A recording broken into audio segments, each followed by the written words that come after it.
Wait, money goes backwards now! This doesn't make any sense! Look, what if I sat you down right now and told you that literally everything society has drilled into your head about money is completely upside down? Yeah, I know how that sounds, but hear me out. What if everything you believe about money is completely wrong? The people saying money isn't important are usually the ones who have suffered the most from not having enough. You see them online posting about their simple lives and how they're happy without material things. But look closer. They're typing from expensive laptops while sitting in their parents' basement.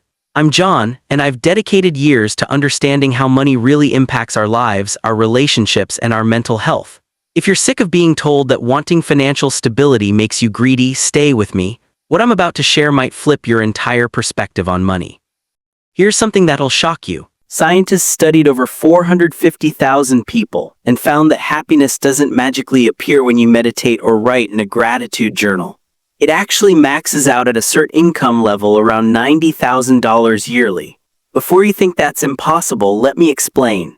That's roughly what a solid investment portfolio can produce in passive income while you sleep, without you lifting a finger.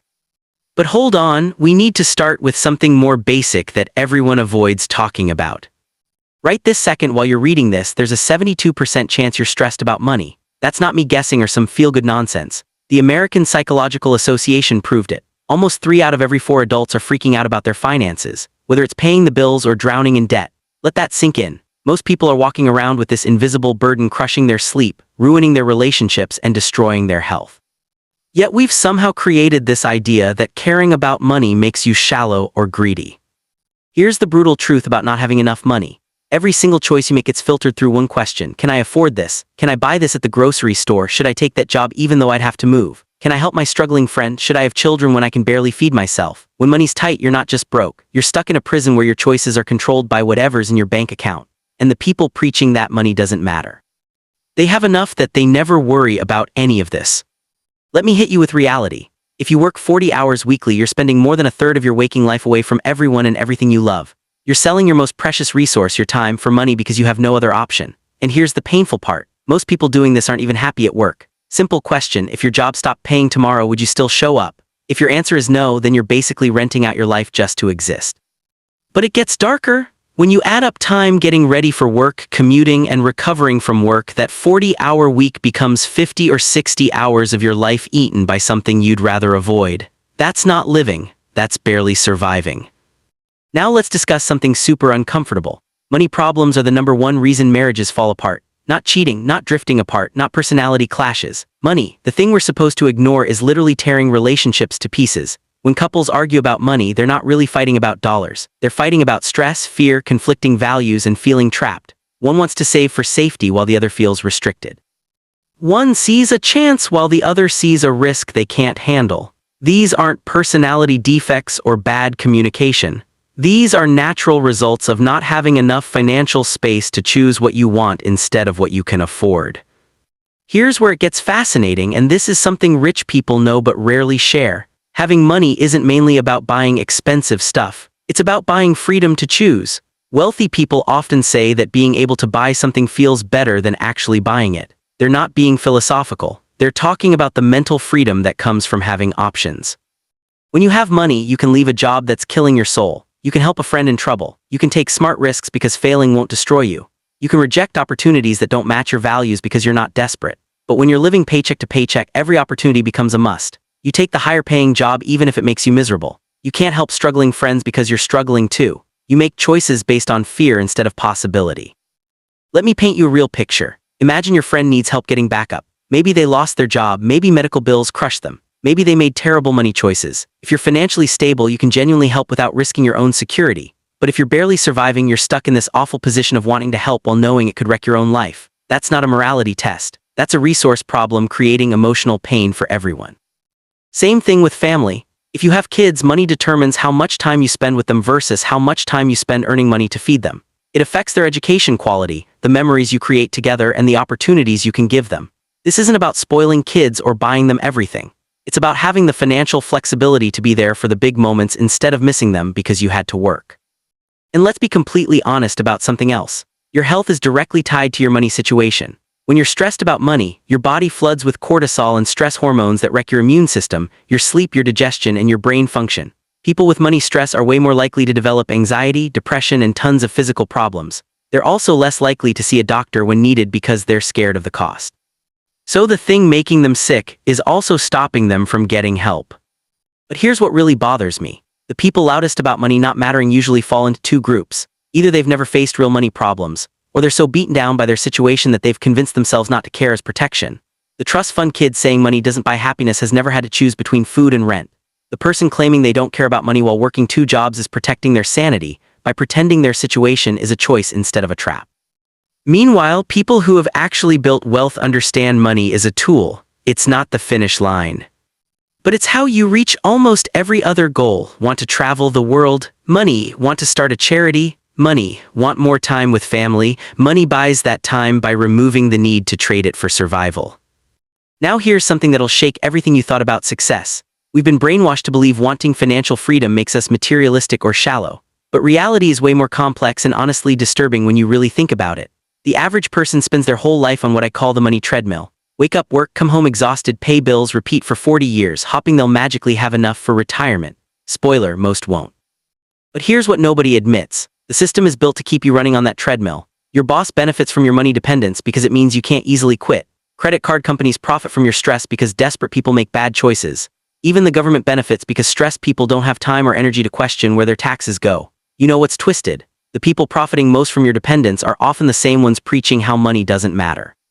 Easy to say when you're collecting the profits. Let's discuss something that might hurt. Your current money situation is probably stopping you from being who you want to be. Not because you need designer clothes or fancy cars, but because money stress literally alters your brain. When you're constantly worried about money, your brain runs in survival mode. You become reactive, less creative, and more likely to make short-term choices that hurt your future. You might snap at loved ones not because you're bad, but because chronic money stress has hijacked your nervous system. This is why broke people often make terrible money decisions. Not because they're dumb or lazy, it's because their brains run on stress hormones prioritizing immediate survival over smart planning. Meanwhile, people with money security think clearly and make better long-term choices, creating more wealth. It's a brutal cycle keeping poor people poor and rich people richer. But here's where it gets really interesting. Having money doesn't just change your bank account, it transforms your entire relationship with risk and opportunity. When you're financially secure, failure becomes a lesson instead of a disaster. You can experiment, start businesses, invest in yourself, and take calculated risks because you have backup. But when you're living paycheck to paycheck, every decision feels like it could ruin everything. This is why most major innovations come from people with some financial cushion, not because they were born rich, but because they had enough resources to survive while figuring things out. The biggest risk most people can't afford is the risk of success.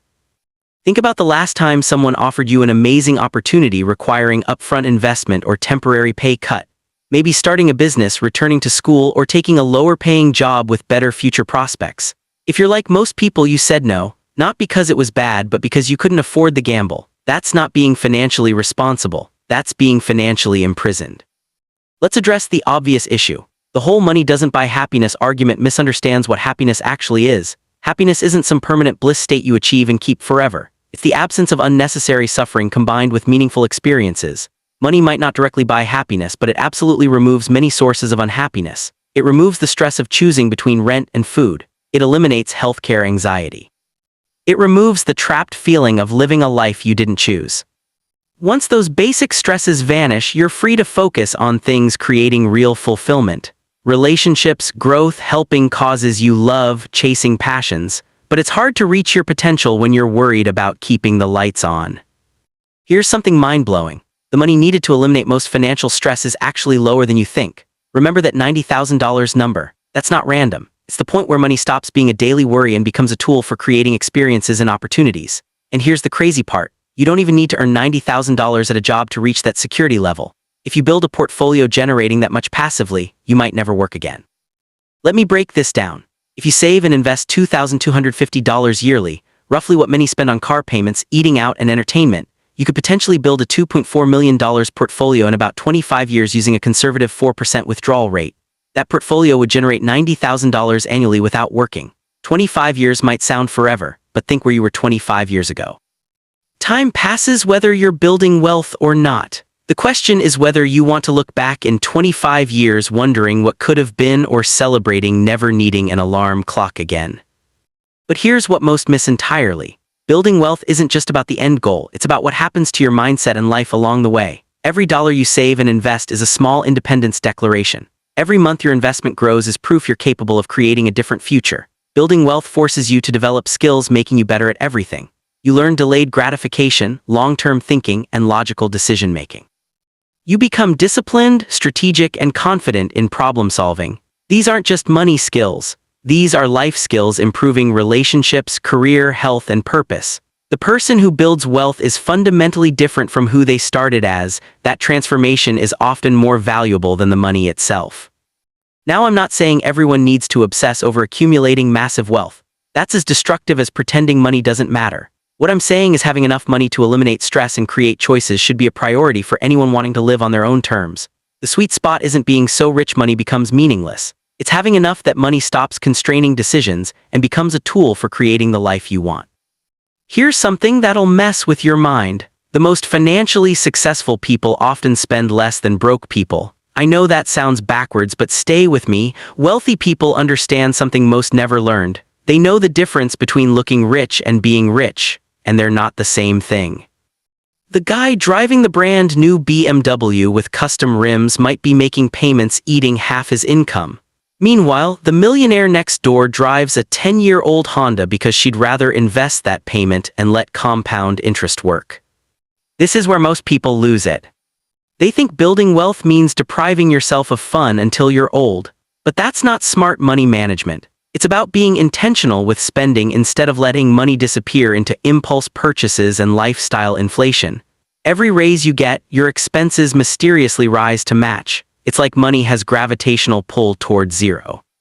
But here's what separates wealth builders from the forever stuck. It's not just how much you make or save, it's understanding how money actually works. Most people treat money like mysterious magic only professors understand. They use terms like inflation and compound interest without grasping what these mean for daily life. Let me give you a reality check that might change everything. Inflation isn't some abstract concept. It's literally stealing your purchasing power daily. If you keep all your money in savings earning nothing, you're actually getting poorer yearly. Even if your balance stays the same, that $1,000 from last year buys less today. Congratulations, you lost money by trying to be responsible. The system is rigged and nobody taught you the rules. Meanwhile, people understanding money use inflation to their advantage. They borrow at low rates to buy assets appreciating faster than inflation. They're getting paid to take debt while your savings slowly bleeds value. This is why financial education should be mandatory in schools, but it's not. I think that's intentional. A financially smart population would be harder to exploit. Now let's talk about something uncomfortable. Your money relationship was shaped by watching your parents, and chances are they had no clue either. If your parents constantly fought about money, you probably believe money causes relationship problems. If they lived paycheck to paycheck despite working hard, you might have absorbed the idea that financial struggle is just life. But here's what nobody tells you. Those patterns aren't permanent. You can literally rewire your brain's money relationship by understanding how wealth gets built. Most think rich people got there through luck, inheritance, or special secret knowledge. But reality is more boring and achievable. The average American millionaire is a 57-year-old business owner living in a modest house, driving a used car, and consistently investing for decades. They didn't win the lottery or inherit fortune. They just understood compound interest and had discipline to let it work. Here's the part that might sting. If you're spending money on things making you look successful instead of building actual wealth, you're playing an unwinnable game. Look, I'm not here telling you to obsess over millions or measure worth by your bank balance. But pretending money doesn't matter while it controls every major life decision isn't enlightenment. It's lying to yourself. Money is a tool. Like any tool, it's better to have it and not need it than need it and not have it. Stop letting people benefiting from your dependence convince you that wanting security makes you shallow. Your future self will thank you for caring about money today.